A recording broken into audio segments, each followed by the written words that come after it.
Hello నమస్తే, welcome back to KB food lab. ఈరోజు మన రెసిపీ ముంబైలో చాలా బాగా ఫేమస్ వడాపావ్. దీనికి ముంబై కర్స్ వడాపావ్ అని పేరు కూడా ఉందన్నమాట.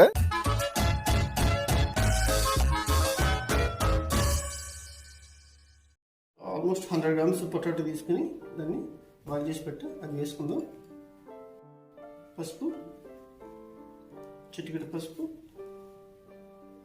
కొంచెం వాము, ఒక చిటికెడు వాము, కొంచెం కారం, కొంచెం గ్రీన్ చట్నీ. ఇది నా యాడిషన్ అనమాట. పొటాటో మసాలా చేయడానికి కొంచెం ఆయిల్, అంటే 2 టేబుల్ స్పూన్ ఆయిల్, కొద్దిగా ఆవాలు, కొద్దిగా జీలకర్ర, 4 వెల్లుల్లి రెబ్బలు, కరివేపాకు ఒక రెబ్బ, కొద్దిగా కొత్తిమీర. వడాపావ్ ఈ పేరు ఎలాగొచ్చిందంటే ఈ రెసిపీకి బేసికల్గా వడ మంది కాదు, పావు మంది కాదు. పొటాటోని తీసుకొచ్చిన పోర్చుగీస్ వాడు ఇండియాకి. పావు అంటే బ్రెడ్, బన్ అని అర్థం పోర్చుగీస్ లాంగ్వేజ్లో. పోర్చుగీస్ వాళ్ళు తీసుకొచ్చిన 2 పొటాటో మసాలాని, ఒక బ్రెడ్ అని, ఒక బన్నని కలిపి మనల్ని వడాపావుగా క్రియేట్ చేశారు. ఇక్కడ కొద్దిగా బ్రెడ్ కంబ యాడ్ చేస్తున్నా. బ్రెడ్ కంబ యాడ్ చేస్తే వడకి మంచి ఒక బైండింగ్ దొరుకుతుంది అనమాట. దానికోసం పావు మధ్యలో వేయడానికి ఒక మసాలా కారం కావాలి. దానికోసం 2 టేబుల్ స్పూన్ల వేరుశనగ గుళ్ళు, 3 నుంచి 4 వెల్లుల్లి రెబ్బలు, కొద్దిగా సాల్ట్,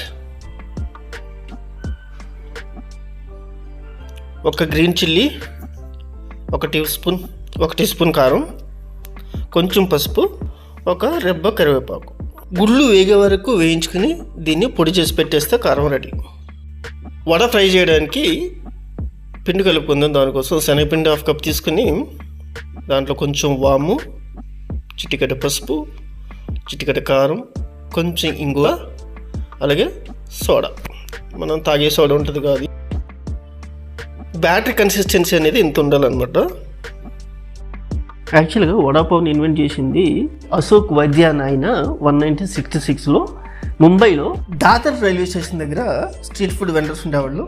అక్కడ ఈయన ఫస్ట్ ఇన్వెంట్ చేశాడు. 1960, 1970 మధ్యకాలంలో కాటన్ మిల్స్, జూట్ మిల్స్ ఉండే, అవన్నీ క్లోజ్ అయిపోయినాయి అనమాట నష్టాల వల్ల. శివసేన పార్టీ అధ్యక్షుడైనటువంటి బాల్ ఠాకరే అక్కడ పనిచేసే మరాఠీ పీపుల్ అందరికీ కూడా స్ట్రీట్ ఫుడ్ని బాగా డెవలప్ చేయడానికి వాళ్ళ చేత వ్యాపారాలు పెట్టించాడు అనమాట.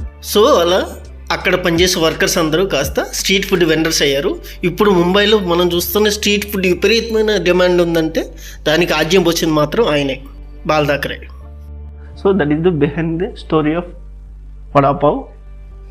రెసిపీ నచ్చితే కనుక తప్పకుండా లైక్ చేయండి, షేర్ చేయండి, కమెంట్ చేయండి, అండ్ తప్పకుండా సబ్స్క్రైబ్ చేసుకోండి. Thank you very much.